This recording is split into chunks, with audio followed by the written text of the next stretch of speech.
This marks the 10th year of my mission to win over Simon. Though I succeeded in marrying him and even bore him a daughter, I never held a place in his heart. When I called him, pleading for him to come home and celebrate our daughter's birthday, he was at a restaurant celebrating the same occasion, with his first love, Wendy, and her child. He spat his disdain at me over the phone. I already married you, you got everything you wanted. Why must you still disturb me?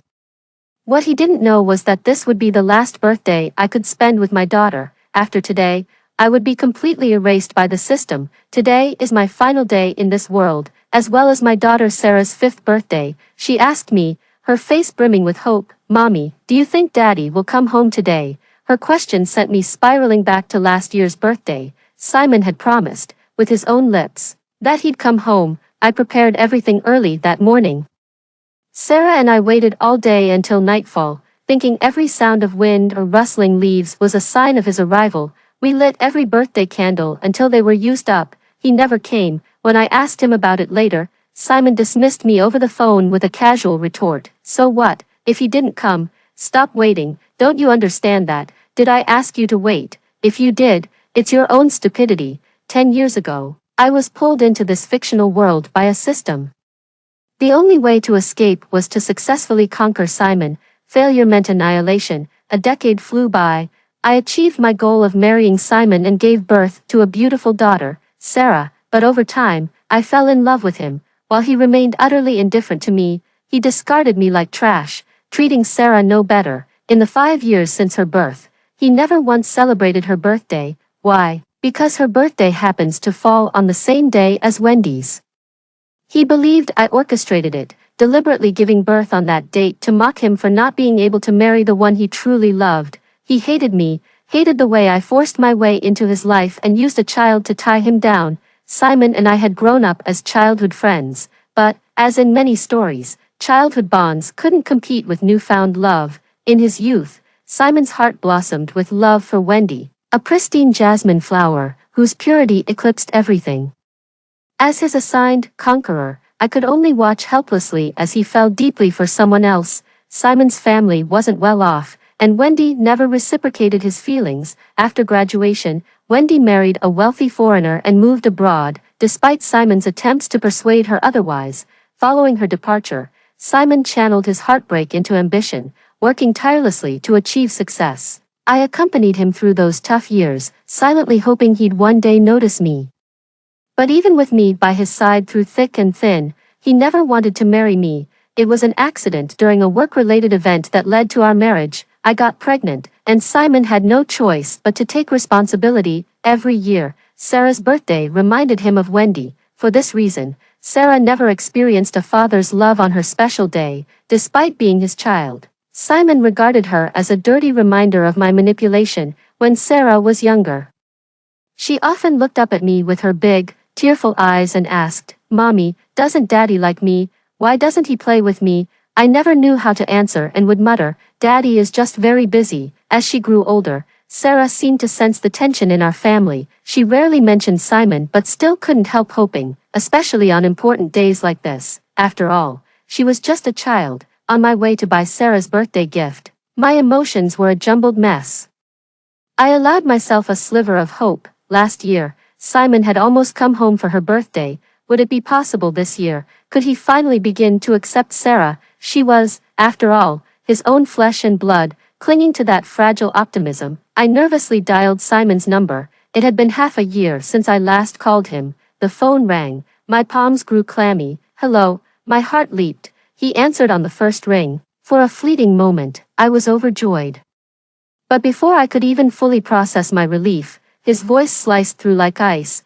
"Why are you calling me?" His tone wasn't curious, just irritated. I swallowed hard, my courage wavering. "Simon, it's Sarah's birthday today," I thought. Before I could finish, he interrupted. "If that's all, don't call me again.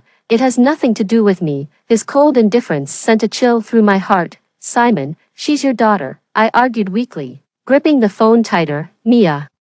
He sneered.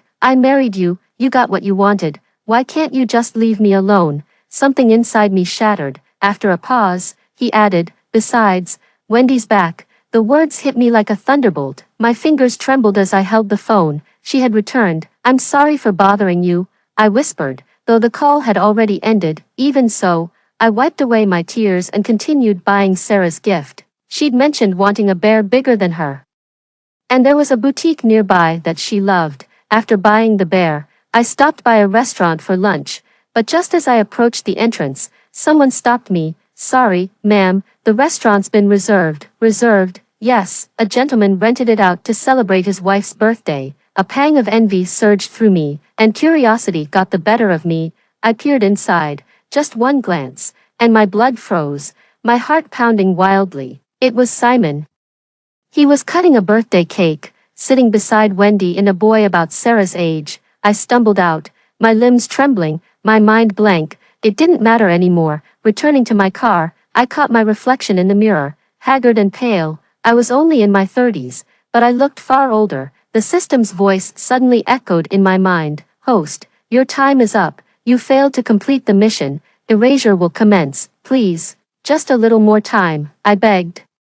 Tears finally spilling over. You may finish the day, it replied with a rare trace of pity. At midnight, your existence will end. The system had granted me a final mercy. At least I could celebrate Sarah's last birthday with her. I wiped away my tears and forced myself not to dwell on those messy thoughts. I spent the entire afternoon preparing for the birthday celebration. This would be the last birthday I'd ever celebrate for my daughter. I had to make it perfect. When school ended, I picked Sarah up and brought her home. I put on an elegant makeup look, wanting to be the most beautiful version of myself in my daughter's eyes during my final moments. As soon as Sarah stepped into the house and saw the fairy tale-like decor I had set up, she froze in awe, exclaiming how beautiful everything looked. She quickly dropped her school bag and begged me to take pictures of her. I took plenty of photos for her and made sure to capture many of us together. She's still so young. These pictures would serve as a reminder of my face, ensuring she wouldn't forget me in the future.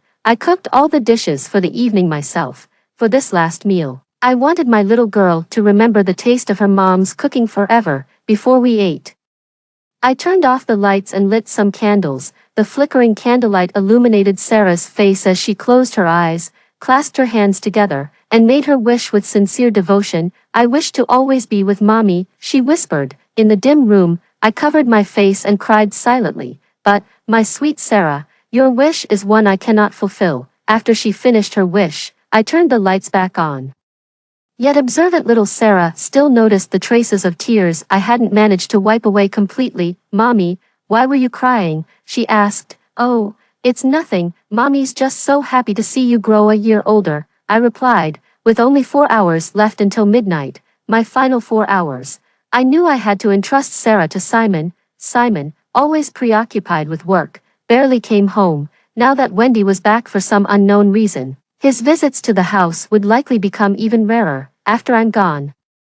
Sarah will only have him to rely on. I had no choice but to call him, even if it meant enduring his ridicule and cold remarks. This phone call was not something I could avoid. To my surprise, he picked up almost immediately. Could it be that he was in a good mood because Wendy was back, breaking his usual pattern of ignoring my calls? However, just as I was about to speak, I heard Wendy's voice on the other end, leaving me momentarily stunned. Oh, Mia, is that you? What's the matter with Simon? She asked, her tone dripping with false friendliness. Her presumptive, condescending attitude left me momentarily off balance, as though she were Simon's rightful wife and I was the outsider. Why shouldn't I call my own husband? I retorted, showing a rare moment of assertiveness. Since I was nearing the end of my life, I had nothing left to fear. Wendy clearly hadn't expected me to respond so bluntly. I'd always played the subservient role in her presence. But my words instantly exposed her as the other woman who had intruded on our marriage. Perhaps feeling guilty, she didn't argue back on this point. Instead, she pretended to act close to me. Oh, come on, Mia, we haven't spoken in so long. I really miss you, she said. I rolled my eyes internally. Miss me? More like you miss making a mockery of me. After a heated exchange with Wendy, I finally managed to get Simon on the phone. As usual, his tone was impatient and dismissive. What do you want now? If it's about me going home for Sarah's birthday, forget it, he snapped. Taking a deep breath, I said, Simon, I need you to take care of Sarah. I don't think I'll be able to take care of her anymore. If you're too busy, hire a reliable nanny for her. At least check on her weekly. After all, she's your daughter too." Simon's tone softened slightly, but he still sounded skeptical. "What are you talking about? Just promise me, please. I know you don't love me. But for the sake of the years we've spent together, I beg you to take care of her," I pleaded, my voice trembling, but his response was cold. As always, he accused me of playing the victim and seeking attention. After he hung up, I tried calling back, only to be blocked. I sent him messages, but none received a reply. Devastated, I clutched my chest as pain gripped me, a cruel reminder of the heart condition that served as a ticking time bomb. At that moment, Sarah appeared in the doorway. Clutching her stuffed rabbit, she looked at me with concern, her little voice trembling. "Mommy, are you okay?" I quickly turned away, trying to collect myself before she could see my tears. "Mommy's fine, sweetheart. Why aren't you asleep yet?" "I don't know," she whispered. "I just feel restless, like something bad is going to happen." Her words shattered the composure I had barely managed to maintain. Sarah climbed onto the bed. "I want to sleep with you tonight, Mommy." I hesitated. Knowing that at midnight, I would be gone, I couldn't bear the thought of her waking up next to my lifeless body. "You're a big girl now, Sarah. You need to learn to sleep on your own." "Okay," I said gently, "but just for tonight, Mommy, please," she begged. "Be good, okay? Mommy knows you're so brave." I coaxed. Reluctantly, she agreed and left the room, her small figure disappearing into the hallway. As I watched her walk away, a tear slipped down my cheek, unbidden. The clock inevitably struck midnight. I was erased, but my system was excellent. It barely let me feel any pain. My soul slowly detached from my body. I floated in the air, able only to observe everything around me but no longer capable of sensation. I lay on the bed, as quiet as if I had simply fallen asleep. After death, seeing my own lifeless body, I felt a fleeting sense of relief. The system asked if I wanted to leave. After death, souls could linger in the mortal realm for 7 days before moving on to reincarnation. I couldn't bear to leave my daughter. I wanted to stay by her side, to see if she was doing well. I couldn't let her go. Every extra glance was a gift. She was my only attachment in this world. The next day was the weekend, and Sarah stayed in bed late on purpose. She only got up when she realized I hadn't called her. She slipped on her slippers and waddled toward my room, humming as she went, floating above. I worried she might trip. I wanted to stop her, fearing she would see my body. But now, as a soul, I was powerless to do anything. She reached my room, pushed open the door, and saw me lying on the bed. "Mommy, why are you still sleeping? The sun is already up." Sarah walked to the bedside, trying to wake me up, but I didn't respond. My face, pale as paper and marked with ghastly spots, lacked any warmth. Fragile, as though it would crumble at the slightest touch. Sarah was frightened. She climbed onto the bed and placed her small hands on my arm. She felt the cold, lifeless flesh but still clung to a sliver of hope, crying and calling for me to wake up. Watching from the side, my heart felt like it was shattering. How I longed to hold her, to wipe her tears, but my hands would simply pass through her body. A deep sense of helplessness coiled around me like a venomous snake. No matter how much she cried, the body on the bed remained still, desperate. My daughter grabbed my phone. Clumsily unlocking it with my fingerprint, she searched for someone to call. When she saw Simon's name, her eyes lit up. She remembered it was her dad's name, but my sweet girl didn't know. Mommy was already blocked by Daddy. She dialed his number repeatedly, not understanding what blocked meant. She only knew she couldn't reach him. Her tears soaked the phone screen as she cried, her sobs echoing around me. Even as a soul, watching my daughter suffer cut me to the core. Had I known this would be the ending, I might never have brought her into this world to endure such pain. Eventually, exhausted, Sarah fell asleep in my arms. Her tear-streaked cheeks still glistened. When she woke up again, it was hunger that roused her. "Mommy, I'm so hungry. Mommy, wake up, please." Her little face was flushed from crying. But still, I couldn't respond. She didn't understand death. To her, I was simply asleep, unable to bear the hunger. Sarah went downstairs to the kitchen to find something to eat. Luckily,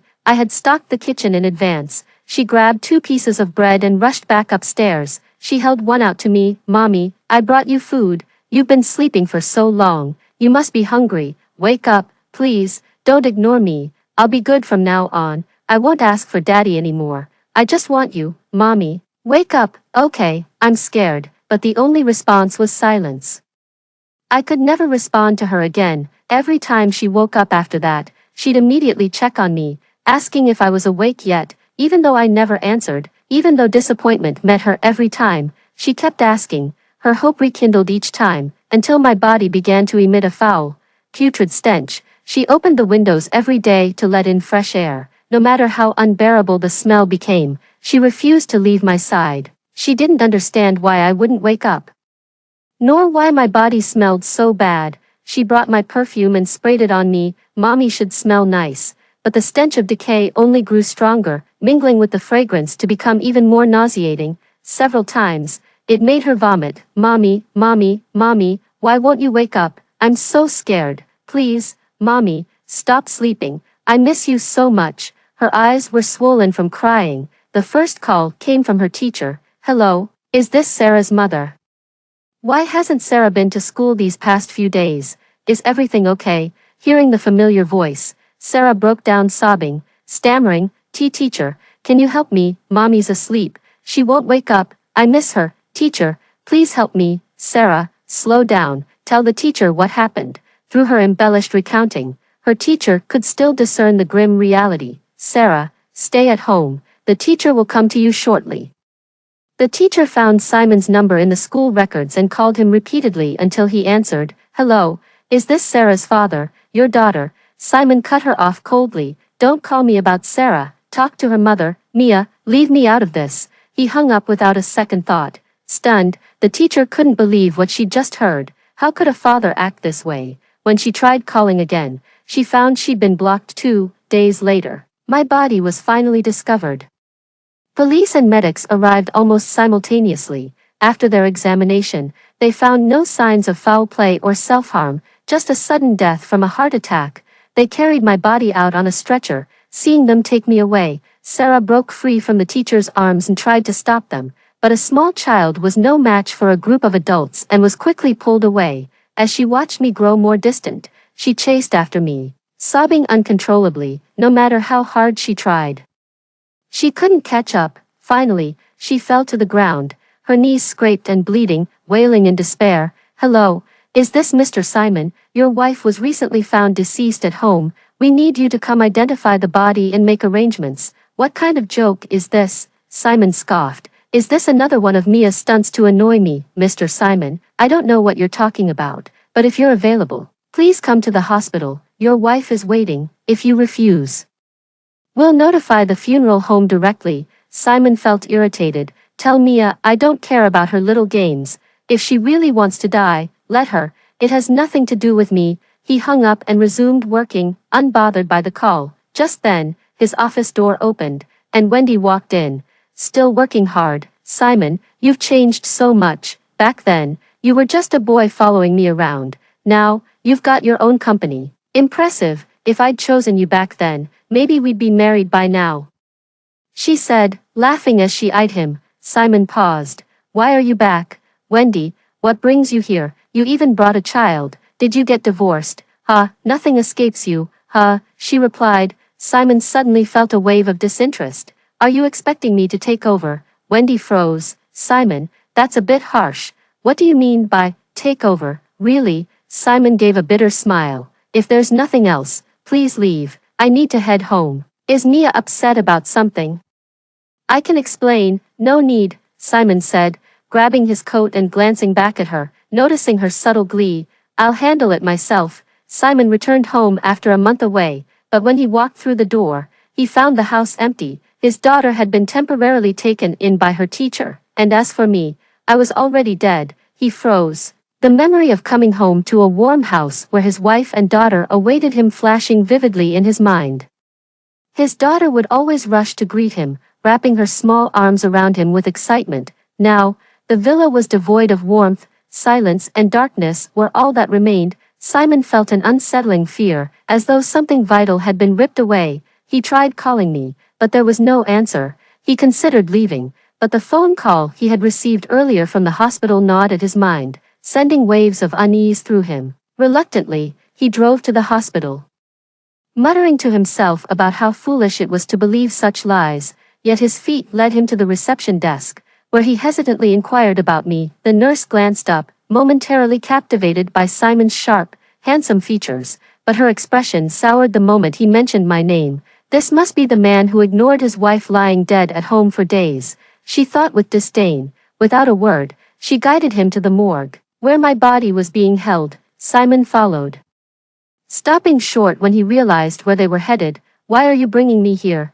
he asked, his voice taut. The nurse rolled her eyes internally. "Sir, we made it clear over the phone. Your wife passed away at home due to a sudden heart attack." Simon refused to believe it, and perhaps he had reason to. Years ago, after he'd made some money, he had considered leaving me for Wendy. I had used the threat of self-harm to stop him. That was the only time I had ever acted out in such a way, but it left him skeptical of anything that sounded like a dramatic plea for attention. He pushed the door open and froze at the sight of the white sheet covering a figure on the bed. The cold air of the morgue pricked his skin, making him feel profoundly uncomfortable. His steps became heavier as he approached the body, hands trembling. He pulled back the sheet to reveal my face. For a long moment, he stood there in silence, gazing down at me. Then, almost as if awakening from a trance, he reached out to touch my face. It was cold, unmistakably cold. The icy sensation jolted him, and his bloodshot eyes filled with desperation as he clutched my lifeless body. "What are you doing? Wake up. You were always so healthy. How could you possibly die of a heart attack? You never had heart problems. This is just another one of your tricks, isn't it? You just want me to come home. Well, I'm here now. Wake up, and I'll never leave again." The nurse stepped in, attempting to pull him away. "Sir, I understand your grief, but the deceased has passed. Please don't disturb the body." But Simon clung to me as if I were still alive, his eyes wild and defensive. "My wife isn't dead," he shouted. "She's just playing a trick on me. She'll wake up soon." Against protocol, Simon brought my body home instead of taking it to a funeral parlor for proper arrangements. He laid me on our bed, his movements unnervingly gentle. After ensuring I was comfortable, Simon remembered our daughter. After some investigation, he discovered that her teacher had taken her in. He drove to the teacher's house to bring her back. When the teacher opened the door, she didn't recognize Simon. He had never attended parent-teacher meetings or shown interest in our daughter's school life. After he proved his identity, the teacher reluctantly allowed him to see Sarah, but not without scolding him. "You're the father, the man who ignored his wife and child for weeks. You don't deserve to call yourself their family." Simon's face darkened. "Our family matters are none of your concern. Bring my daughter out now, or I'll call the police." Despite her reservations, the teacher fetched Sarah. I had followed Sarah here in spirit, and when I saw Simon, I was stunned. He looked older, wearier. When Sarah saw her father, she broke into tears. "Daddy, you're finally here. I was so scared." Mommy.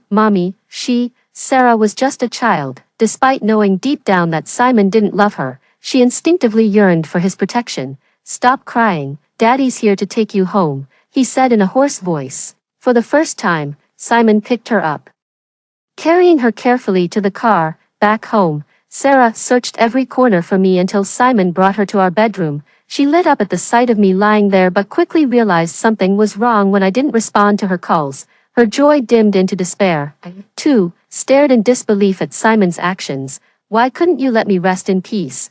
But Simon seemed utterly changed. He refused to acknowledge my death, tenderly brushing my hair with clumsy hands as he spoke.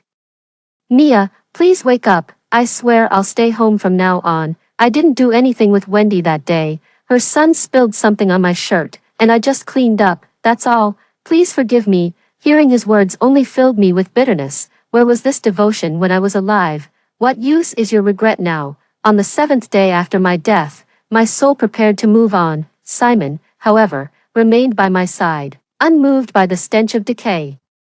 As though his presence alone could bring me back, Wendy came looking for him, knowing the passcode to the house. It was her birthday. She entered the villa effortlessly and found Sarah. "Who are you?" Sarah asked, her tone wary. "You must be Sarah." "I'm Aunt Wendy, a friend of your father's." "Where is he?" "I need to speak with him," Wendy said. Sarah pointed toward the first room on the second floor. "Dad's in that room." Wendy straightened her appearance, walked upstairs, and knocked on the door. "Simon, you haven't been to work since that day.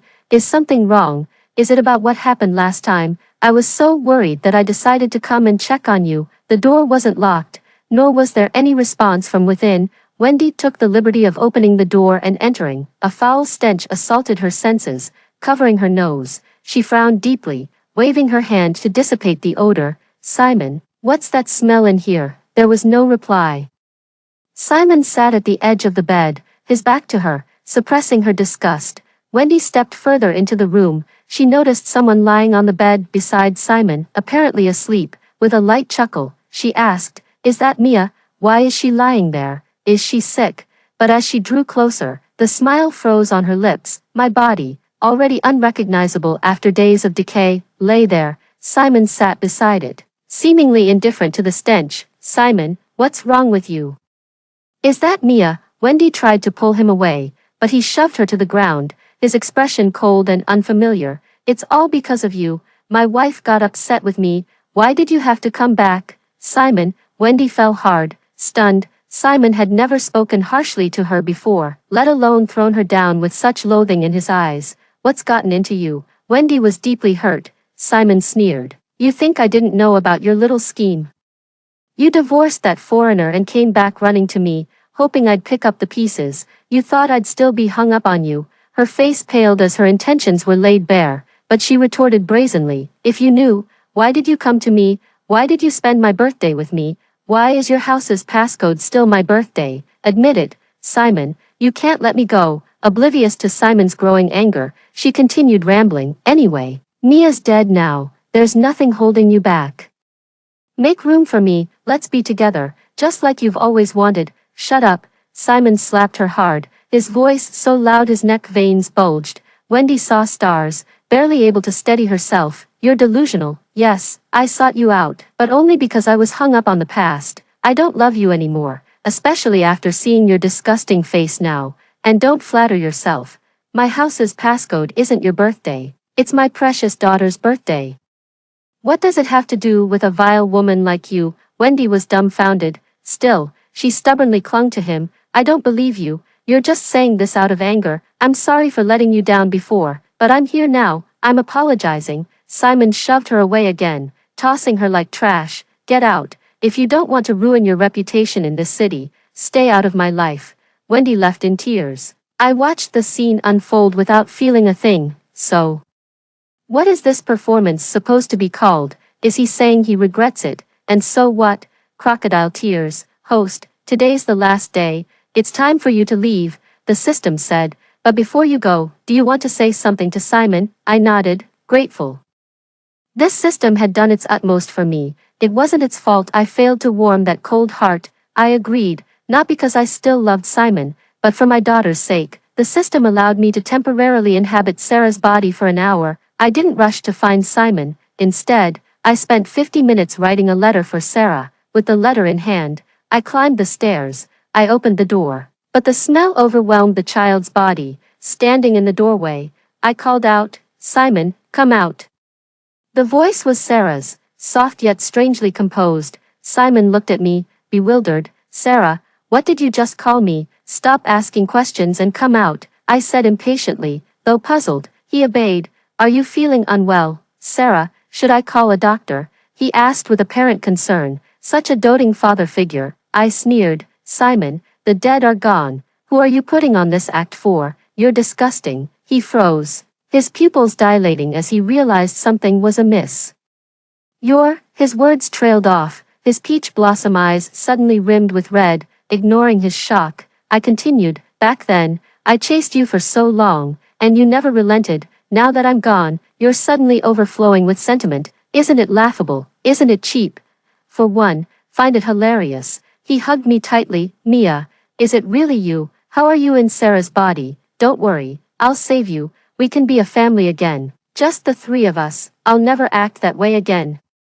I laughed bitterly. "Simon, you were always rational when faced with my love. So rational it suffocated me. How have you become so delusional now? Don't you get it? I'm dead. I'm never coming back. I'm only here to tell you to take care of Sarah. She's all I care about now. If you weren't her legal guardian, I wouldn't even bother speaking to you." I struggled out of his embrace, repulsed by his touch. "Simon, where do you get the audacity to say such things?" He stared at me, pained. Sarah has already lost her mother. I hope you can be the father she deserves. Don't let her down, even if it's just an act. Make sure Sarah doesn't suffer because of you, and go back to work. Give her a better life. Stop wallowing in the past. You never appreciated me anyway, so why pretend now? Also, cremate my body. Let me rest in peace. Simon remained silent, wanting to argue but unable to. How long are you going to stay quiet? I only have a few minutes left, I reminded him. He panicked for a moment, clearly afraid of losing me again, but what was there to save? The damage was done. Finally, he sighed in defeat. I'm sorry, I'm a scumbag. Yes, you are, I replied. Don't worry, I'll take good care of Sarah. Will you come see me in my dreams? He pleaded, but my time was up, and I was already leaving Sarah's body. I won't come to see you, Simon, I'll never forgive you. Those were my final words, my ultimate truth, Simon.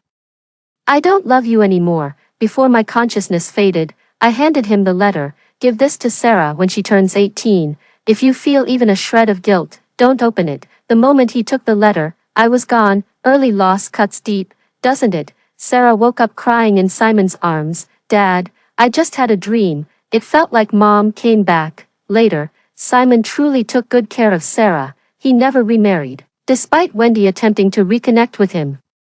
Simon kept his word and made it impossible for her to continue living in the city. I never forgave him. Not once did I appear in his dreams. It seemed he eventually came to terms with it, or perhaps he simply got used to the loneliness. However, his hair turned grayer as time passed. When Sarah turned 18, Simon gave her the letter. True to his word, he had never opened it, keeping it perfectly preserved. The letter didn't contain much. Just my blessings for Sarah and the things I wanted to say but never had the chance to. I refrained from writing about how terrible Simon had been. The pain of the past was mine to bear alone. I didn't want to burden Sarah with it. After graduating, Sarah joined the family business. She was exceptionally talented, and Simon gradually handed over full control of the company to her. However, Sarah and Simon never grew close. Especially after piecing together fragmented memories of her childhood and recalling moments with me, an invisible barrier grew between them. Later, Simon traveled alone to the Arctic to witness the aurora borealis. He knew I had always dreamed of seeing the northern lights with him, yet, he had never acted on my wishes when I was alive. Now, here he was, facing the frigid wind. He stood beneath the breathtaking display of shimmering lights in the sky. This world, so beautiful yet full of chaos, had once offered him everything good and pure, but he had destroyed it all with his own hands, pushing away the one person who truly loved him. Now, he was left to live on, alone and filled with regret. Extra chapter, Sarah's perspective. Friends often ask me why I still keep such an outdated phone. I always respond with a faint smile. After all, it's the last gift my mother left me. My childhood memories are quite faint. I mostly remember my mother always being there for me, but after she passed away, my father stepped in to take over her role. Though I always preferred my mother's care, later, I inherited the family business. My father began to enjoy his twilight years. However, after his trip to the Arctic, he fell gravely ill and never recovered. On his deathbed, he repeatedly murmured my mother's name, apologizing over and over. I never fully understood the story of my parents' youth. But from the fleeting memories of my childhood, I knew my father hadn't treated my mother well. Watching him beg for her forgiveness, I felt a strange certainty deep within me. My mother would never forgive him. After my father passed away, I was left alone. Many people pursued me over the years, and some even suggested I give up my career to become a housewife. But each time, I would think of the letter my mother left me. The one thing you should never abandon is yourself. If I could meet you, my dearest mother, I would ask, have I grown into the person you hoped I'd become? After hearing the story above, what are your thoughts? Feel free to share your opinions in the comments section. Looking forward to hearing from you. If you liked this story, don't forget to like it, share it, and subscribe to my channel. See you next time.